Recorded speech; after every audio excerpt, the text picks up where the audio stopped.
ওয়াকফ নিয়ে মমতা বন্দ্যোপাধ্যায় লাগাতার মিথ্যাচার করছেন। এবার সেই অভিযোগকে সামনে রেখে পথে নামল কংগ্রেসের শিবির। দৌলতাবাদে বিক্ষোভ মিছিল আর প্রতিবাদ সভার আয়োজন করা হয়। মিছিলে ছিলেন প্রাক্তন কংগ্রেসের সাংসদ অধীর রঞ্জন চৌধুরী। পাশাপাশি রঘুনাথগঞ্জে মিছিল করেন কংগ্রেসের নেতা ও কর্মীরা। মিছিলে পা মেলান সংখ্যালঘু সম্প্রদায়ের মানুষেরা।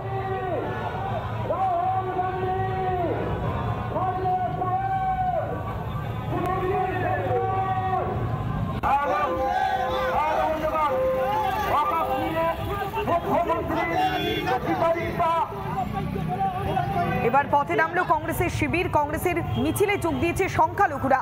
সংখ্যালঘুদের দিনের পর দিন ঠকাচ্ছেন মমতা বন্দ্যোপাধ্যায়, এই দাবিকে সামনে রেখে দৌলতাবাদে মিছিল করলো কংগ্রেস।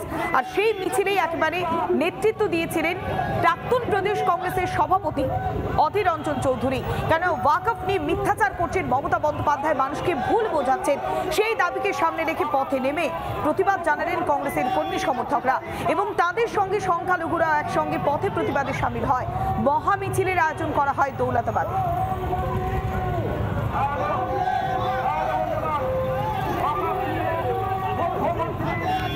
ওয়াকফ নিয়ে বারবার মিথ্যাচার করছেন রাজ্যের মুখ্যমন্ত্রী মমতা বন্দ্যোপাধ্যায়, মানুষকে ভুল বোঝাচ্ছেন, মানুষকে অন্য পথে পরিচালনা করছেন। সেই দাবিকে সামনে রেখে এবার প্রতিবাদ মিছিলে সামিল হয়েছেন কংগ্রেসের কর্মী সমর্থকরা, যার নেতৃত্ব দিয়েছিলেন প্রাক্তন প্রদেশ কংগ্রেসের সভাপতি অধীর রঞ্জন চৌধুরী।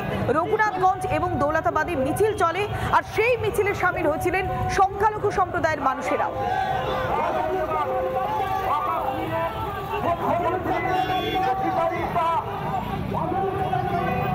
পশ্চিমবঙ্গের বিধানসভায় পরে এই ওয়াকফ আইনের বিরুদ্ধে আপনি প্রস্তাব পাস করেছেন আর বলেছেন ওয়াকফ আইন মানছি না। তৃণমূলের নেতাদেরকে বলবো, আপনাদের দলের নেতারা আপনাদের সরকারকে জিজ্ঞেস করুন যে পশ্চিমবঙ্গের বিধানসভায় কবে ওয়াকফ আইনের বিরুদ্ধে প্রস্তাব পাস হয়েছে, প্রস্তাব পেশ হয়েছে, এখানে জিজ্ঞেস করুন, সব প্রমাণ মিলে যাবে।